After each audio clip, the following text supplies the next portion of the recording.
Well, we finally made it, guys. Yeah, and they also made something new. They made like a little statue of Helen Keller and her teacher, Auntie Sullivan. Or is it Annie Sullivan? Annie Sullivan. Admission charge.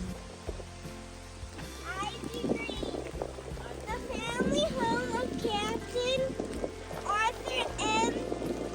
and Kate Adams Keller. Was built in 1820, being the second house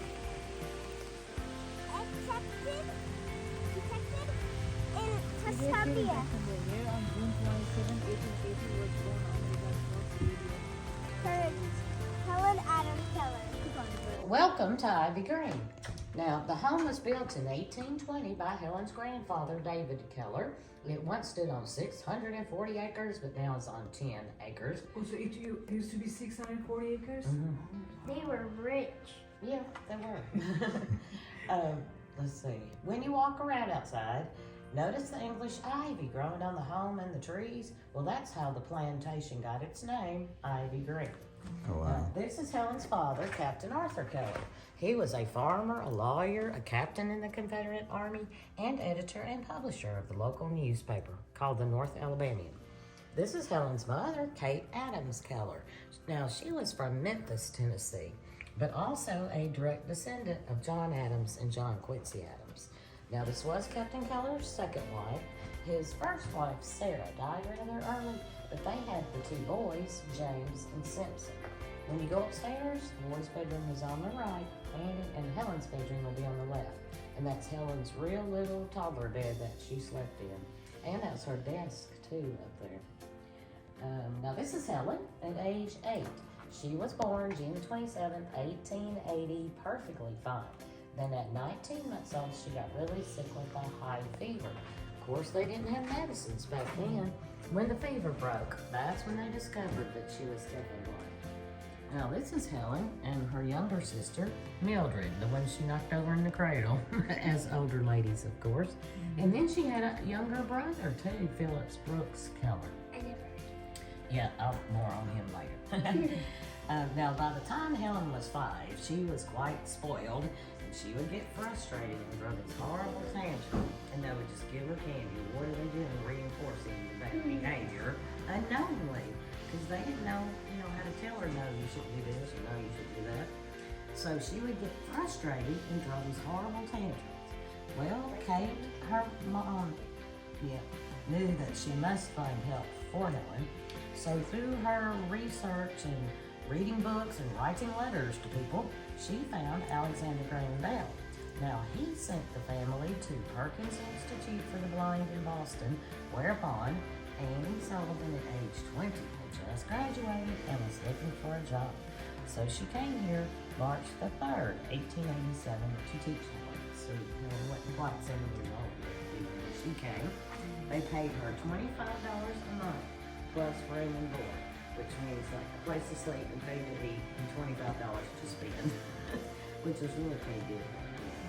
Now you see, Annie had eye problems herself, and you knew that she was partially blind, and she would have many operations on her eyes. They'd get better and get worse again. She had developed a disease called trachoma by living in, the state almshouse in Tewksbury, Massachusetts. Huh? That's a weird name. It is. Yeah, it is. All right. Well, it's over 150 years old. But it was actually made by Captain Keller's sister, Helen Keller, which would be Helen's aunt. She lived here too. The dresses you see, those were Kate and Helen's. The picture of the mantle is Helen at age 13. Now, the picture of the gentleman on the dresser there, that's Phillips Brooks Keller, Helen's younger brother, 10 years younger than her. He moved to Texas. Keep in mind, 85% of the furnishings throughout are original.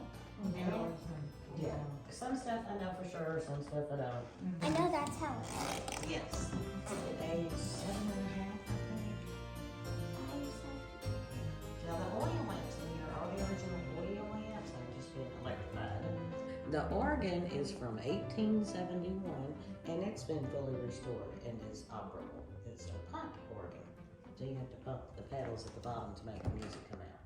Well, Helen locked her in, sat out on the front porch, and she could feel the vibrations of her mother banging, help, come on, somebody let me out of here, banging and kicking. Oh, so But that look was how the parents tiny. that back then. Oh. Correct. Like they would have whatever jellies and green beans and tomatoes and Is that stuff. So this is Helen Keller's Well, those are our kids. pantry. They're all over the place. It's small. I also heard that Helen also locked her teacher in Upstairs in the Oh, bedroom. you did. Oh. Yeah. Now this was just for entertainment, but that was for maintenance. Back then they did that. So what do you think if you put them on there? Right. Because they had on corsets and bloomers and petticoats and no air conditioning back then, and so ladies were No, you subject just to faint. do just like. Yeah. Now this article here tells about when the property in the home became a National Historical Site in 1954. But see, there's Polly by Helen's side, and then that took place right out there in the front yard. Hundreds of people came to see and hear her speak. Helen was 74 years old at the time, and it was the last time that she came here. I think she died in her 80s or 90s. She was just shy of her 88th birthday. 88. Really 87, but had she lived, Still, when she died, they still counting it. she was 142 this summer. I happened to be working that day, so I had cupcakes and stuff. Also, they still celebrate the birthday. Yes. And there's a Helen Keller festival and a parade and everything in June around her birthday. June 27th June 27th. is her I birthday. was born in July 11, 2015. Ah, You should come like on your Miss Evans' birthday too, like June 27th. So 1923. So that's like almost 100 years ago. Say what? This is 2022, so that's 1923. So next year it will be 100 years, so 99 years ago. the oldest piece in the home. It's almost 300 years old, and it came from England. It was passed down through the Keller side of the family. So the silver 300 years old. Correct. I think that's where the teacher noticed that she had bad manners, Correct. and she also learned how to speak. Yes, she went to the Horace Mann School for the Deaf to learn to talk using the vibration technique, they call it. She would feel the lip and tongue movement and vibrations in the nose and the throat and copy it. Oh, that's why when I was looking at a video, Yes. It wasn't in DC. wow, she's in Washington D.C. Yeah, So that's what it far was. from here. Yeah. Because she was so internationally So famous. she didn't like after she finished her school and all that, she didn't stay home. She had to travel. She had to. She went to the internationally famous Yes.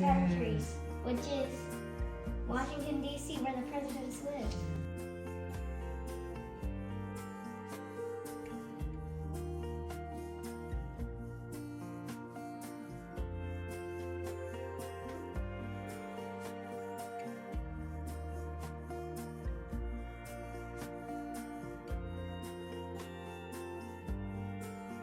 Helen Keller babe. Yeah. Nepali अहिले यस्तै भेट त छ नि That's the teachers. Fancy fancy This पहिला is पहिला Helen Keller teacher babe. Hmm?